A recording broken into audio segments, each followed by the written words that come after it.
Welcome viewers to another interesting session of The Hidden Treasure. My name is Chileshe Valia. Here in the studio, joining me is Mr. Stanley Mwaselungu, the author of The Hidden Treasure. You are welcome, sir. Thank you very much, Chileshe. I'm happy to be on this program. Indeed.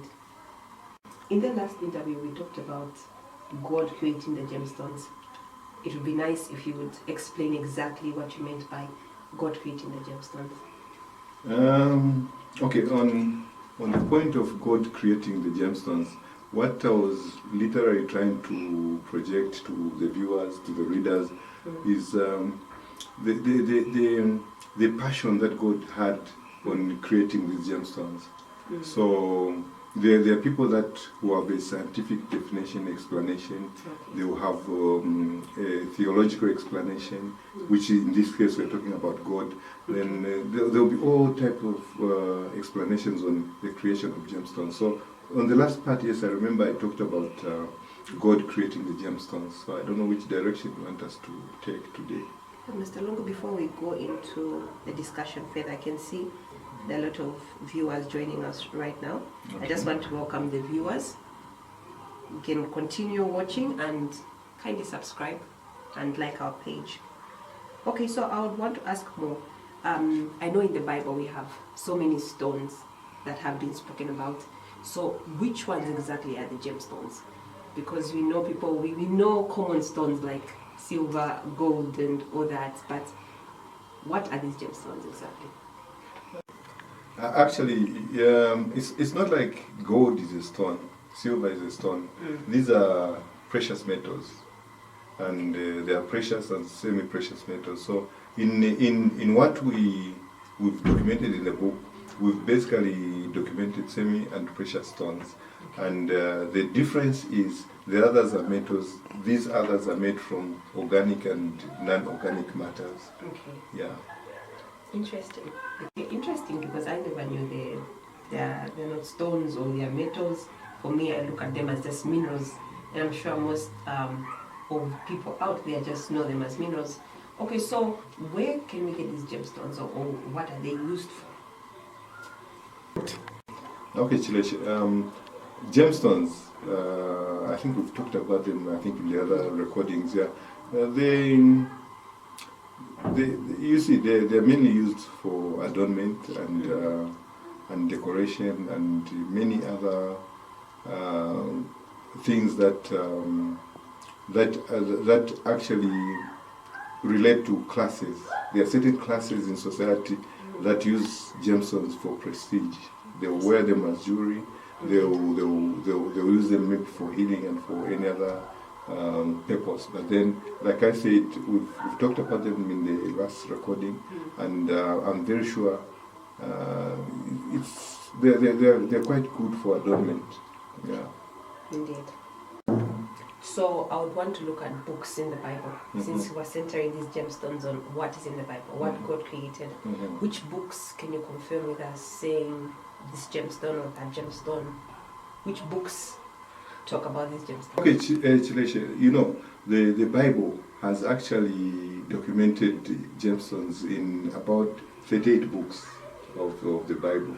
And starting from the book of Exodus, you've got documentation on gemstones, Ezekiel, Revelation. There are many books that I can itemize, but then 38 will take our interview, all the time of our interview. Okay, interesting, very interesting indeed. When I read the Bible, I'm sure I've read in the book of Esther, we talk about these stones and how they were used to decorate the palace. And I also see that it was a mode of exchange, of buying anything. It could be, yes, yeah. Exactly. So I'm wondering, how accessible are they for the Zambian people? Because I don't think right now you can easily just find a mineral anywhere and just pick it, and it's now hard to have these minerals. I'm sure you need to have a license, or you need to have these, but these are things that God has created for us. So how do people have access to these? gemstones? I like the way you pointed out on Esther and the passion that she had with the adornment, the decorations and so on using the gemstone, and how readily available in Zambia. Yes, they are available in Zambia. They are not appreciated because people have not read, have not learned much about them from a child, from a tertiary age. So yes, we've got a lot of gemstones in Zambia, and it's true we need to find a way of making everyone know and understand and appreciate where the gemstones are. But they are literally spread in almost every part of the country. And the reason why probably very few people are engaged in the industry or in understanding the gemstones is they do not know, they cannot relate the passion God had to when He was creating the gemstones, because they were put in the Garden of Eden for His children to adore them, to appreciate them. But then on the Zambian point of view, yes, there are very few people that appreciate the importance and the value of the gemstones in the Bible. And I read a story about one of the queens, I think it must be Queen Sheba, that had a pillow made out of gemstones. Then literally in today's world, you find the queen, the crown on the queen's head there is decorated with gemstones. So those are people that appreciate what God has done with the gemstones. That's why you find certain gemstones represent like the 12 tribes of Israel. Yeah. Imagine having a pillow out of these gemstones. I bet wake up with a stiff neck or something. Okay, so going forward, also look at what's happening in our country, or maybe most countries. When you talk about minerals, you find people have this notion to say, if I'm going to be in trading in minerals, I should at least have medicine or something, because it's not easy. Dealing with minerals is looked as a bad thing or a dangerous thing to undertake. So I want to find out, how can one start? How does one go into these gemstones? Do I have to have medicine on, or do I have to pray, or what do I do exactly? Because it seems easier than in the Bible, but in today, it's a little bit tricky. Okay, on that note, I do appreciate the it's like the gemstone industry in our country has been covered with an oily overalls, where when people look at it, they don't look at it with that kind of affection, because probably it's clouded with stories of this one, that, this one, this one, that. But then sometimes it's because of maybe the educational system in our country. We haven't been taught exactly what this is supposed to do to us. These stones can heal.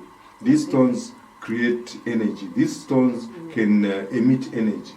So for most traditions that have survived, that have existed for over maybe 3,000 years, 5,000 years, I mean 300 years, 500 years, like in India, even the youngest is able to understand what a red garnet can do. In Egypt, from the early times, when a person is bitten by a snake, they will get red garnet, crush it, put it where the bite, where the snake bit the person, and you find the garnet is able to suck the poison out of that person. So traditionally, for some cultures, gemstones are a life-saving mineral, or I would call it a life-saving stone. Wow, viewers, you're still watching The Hidden Treasure. We're still discussing. Do not forget to subscribe and like our page.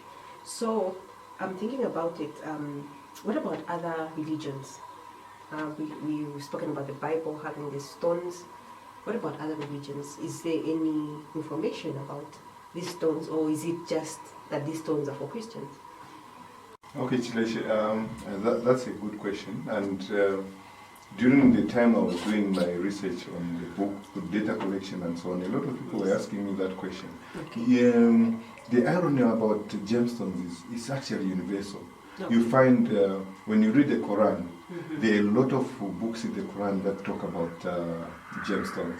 And I remember reading a portion of it where Muhammad actually, there's one type of gemstone that he really adorned. Okay. I can't remember which one, Mm-hmm. but then it actually resonated the fact that gemstones are appreciated by like the Islamic people. Then the Hindu as well. I've visited a town called Jaipur in India. Mm. The passion they have for the gemstones goes to an extent where you cannot drop a grain of stone and not pick it up. Wow.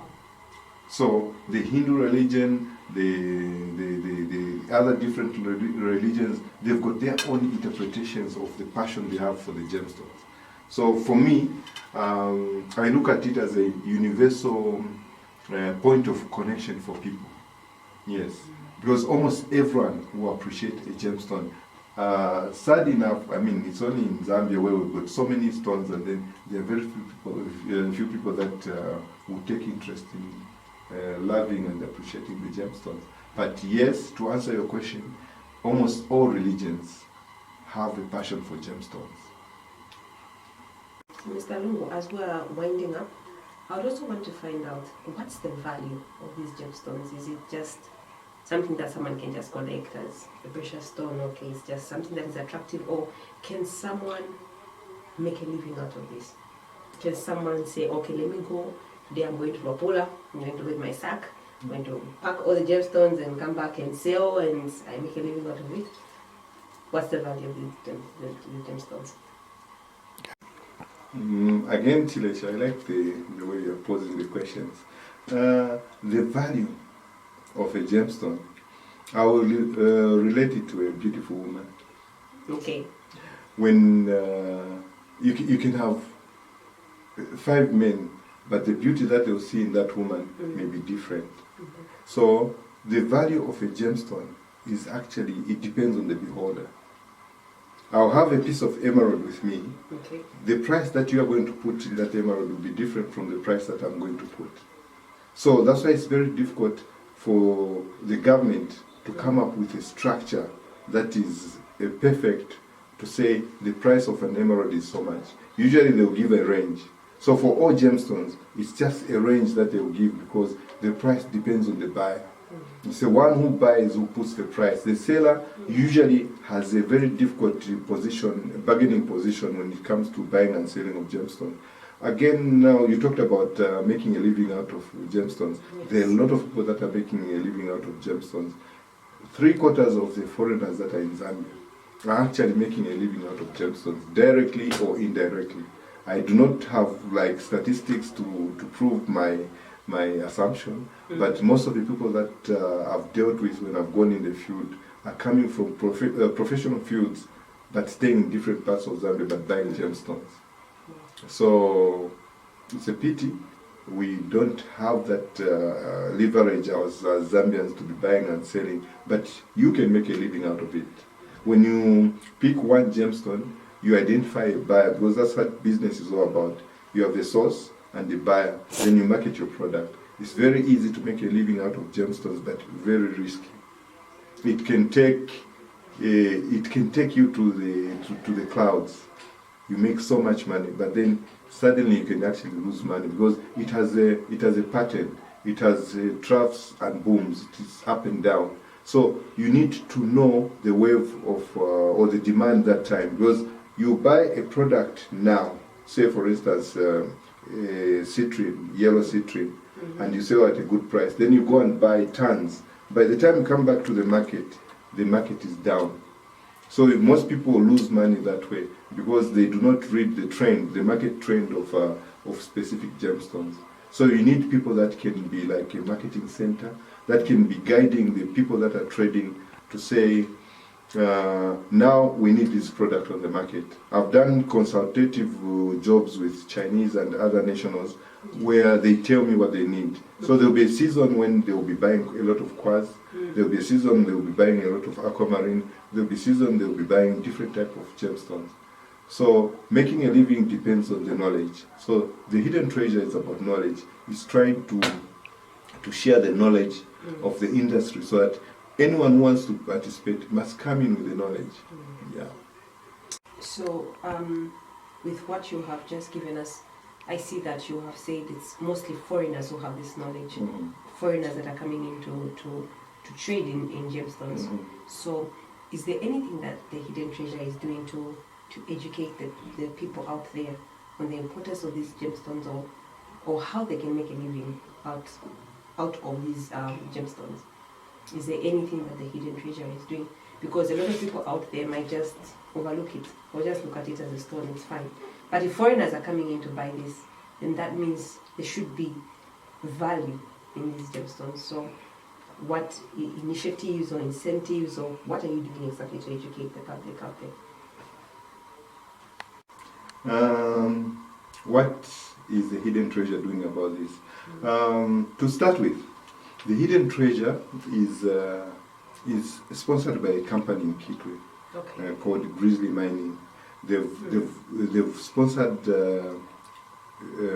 my book from the time that I started doing the draft and different stages of data collection. And unfortunately, because of the COVID and whatever has been going on, I should have traveled to go and do a lot of printouts in China. That was sometime in February, but we were not able to do that. The idea is to print the book cheap and distribute it to as many people at a very fair price so that they get the knowledge. Then apart from that, the Minister of Mines has offered to do a joint launch with Grizzly Mining, my sponsors, so that probably the youths of the country and the general nationals, Zambian nationals, and probably other people that are staying in Zambia can be able to appreciate the content of the book, because the content of the book is specifically looking at the scenario. We're not looking at the global scenario, because then when you do that, there are a lot of books that have been written on gemstones. But then this one is different because it talks about Zambian gemstones.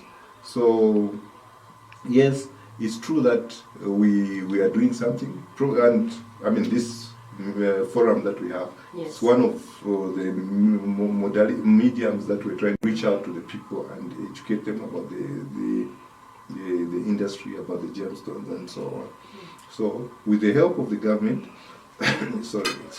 with the help of the government, I've been assisted with data.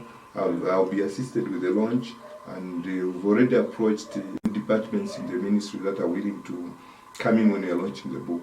So we'll have a lot of people that we invite to the launch, so that we all understand that this is a Zambian product. It's not my book, it's a Zambian book. It's yours and mine and the rest of the country. In relation to the Bible, I know there are a lot of several stones that have been mentioned. What stones are in the Bible that you can find here in Zambia? Or are they just in the Bible times or in certain places? No. Almost of stones that have been mentioned in the Bible. But are these stones found in Zambia? Or is it just that it was in the Bible times? We don't have them here.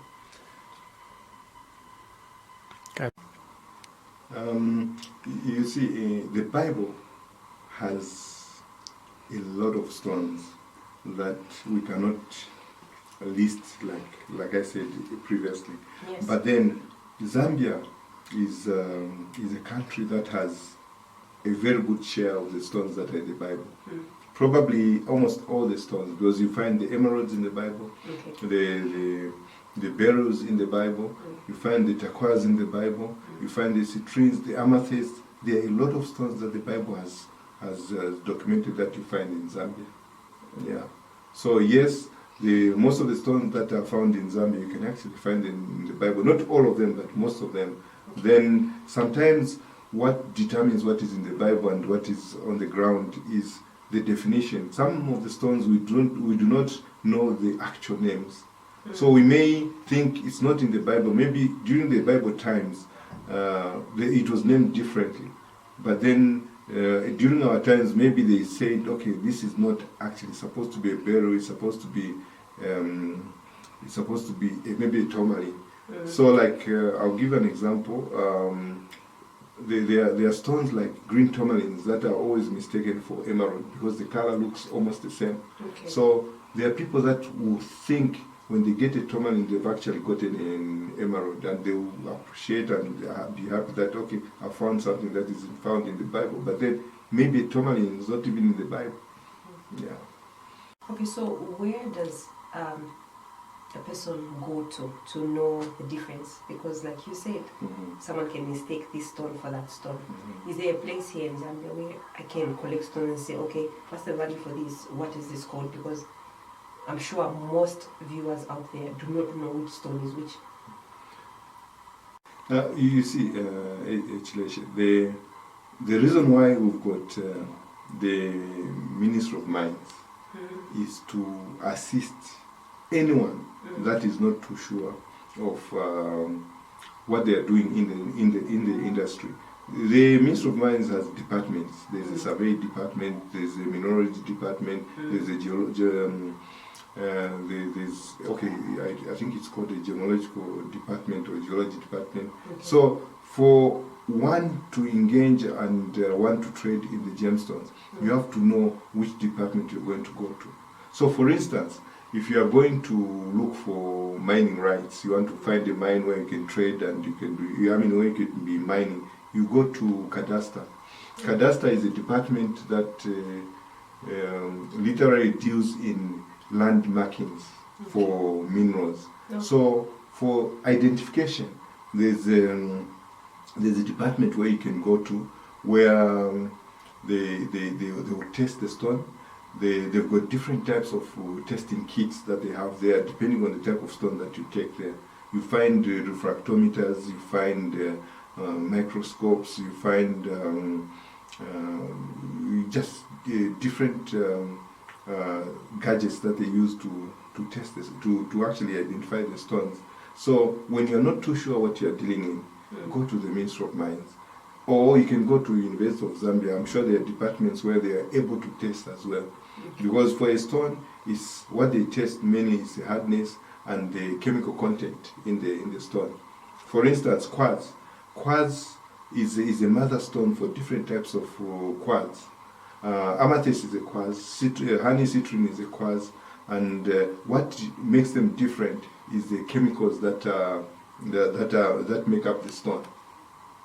Okay, so for you to be too sure of what you're buying, you need to go to the Ministry of Mines. They'll test for you and they'll give you a certificate, and it will be very easy for you to even sell the product, because then you know what it is and you have an idea of the value. They can even estimate the value of the stone when you take it there.